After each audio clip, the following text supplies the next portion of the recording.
Did you know about the longest dynasty of India? This is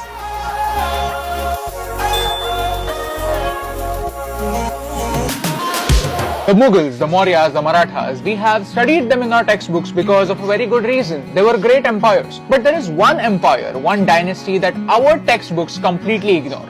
The Ahom dynasty. And in the next 3 minutes, I am going to give you 4 reasons why Ahom dynasty is worth your time. Number 1. For nearly 600 years, these kings controlled a great part of the northeast. These kings came from Burma and they settled near the river Brahmaputra in today's Assam. And the reason they could survive for 600 years is not because the king had unlimited power. Actually, it was exactly the opposite. There was a system in place to keep a check on king's power. The king would have 5 ministers and those ministers had the power to keep a check on the king and to make sure that the king is doing his job. They even had the power to remove the king if they thought that the king is not worthy. Number 2. Did you know that this small kingdom of Ahom defeated the Mughals 17 times? The Mughals, वो एक राज्य नहीं, एक साम्राज्य था. And at its peak, it had reached today's Bangladesh. During the period of Aurangzeb, the Mughal Empire was not a very tolerant empire. It was always either my way or the highway. And to save the culture of the northeast, it was important to stop the Mughals. But why were the Mughals so interested in Assam? Because of this, the Brahmaputra river and its fertile region. This region is so fertile that even today people come over here and steal this mud. They literally steal mud and use it for farming. It's that good. Plus, by controlling the northeast, the Mughal could control the trade route to Eastern Asia. From 1615 to 1682, the Mughals attacked Assam countless times. In 1667, the Ahoms lost to the Mughals and this was a major blow to the Ahom Empire. Because the Ahoms had to pay 3 lakh as indemnity, they lost Guwahati, their capital. 2 Ahom princesses were taken by the Mughals as hostages. That was the reality of that era. The war did not end at the battlefield and the most vulnerable people suffered the most. Number 3. Lachit Borphukan is considered as one of the greatest army generals of all times in India. And the story of Ahom dynasty is incomplete without mentioning the Battle of Saraighat. Lachit Borphukan was the man who won back Guwahati from the Mughals. But instead of celebrating, he immediately started preparing for a counter-attack. He knew that the Mughals will not take their defeat so lightly because the Mughals were juggernauts. They were the bullies.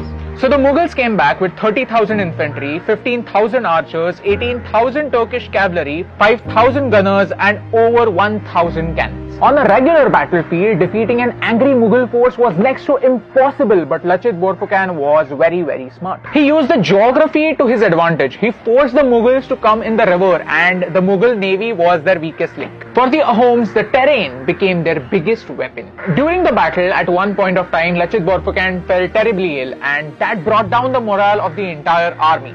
So much so that they were thinking of retreating and this is what Lachit Borphukan said. If you want to flee, flee.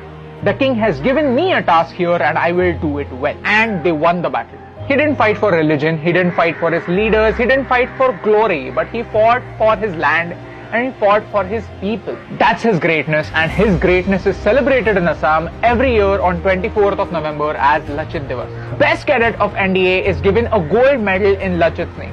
Number 4. A part of India. What was so unique about the Ahom kings? It was that they were very tolerant towards all the religions. These kings, they came from outside but they accepted a lot of Indian practices and that's how they became a part of India. They didn't ruin and insult the existing culture. Instead, they added their flavor to the Indian culture by being a part of it. We call them the 7 sisters and yet we ignore our sisters.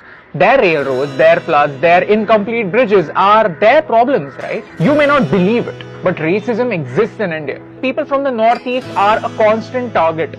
They are called Chinki, Nepali, Chinese, Hakka Mughals so many times. Just recently, a Manipuri student was asked to show her passport to enter Taj Mahal. It might be an honest mistake, but how would you feel? Put yourself in her situation. How does it feel having no identity in your own country? So my question to our government is this. Why can't we introduce the culture of the Northeast in a very unique way, in an interesting way in our textbooks? Why don't we tell stories from the Northeast so that the students from a very young age understand that the Northeast is a very crucial part of India. They need to understand the contribution of the Northeast to India and how important it is to preserve it. I need your help. Share this video and spread this message. Assam and the entire Northeast is an integral part of India. Their history, although not many people are aware about it, is something we should be proud of. Because without mentioning this history, the story of India is incomplete. And that's the reason why I love India.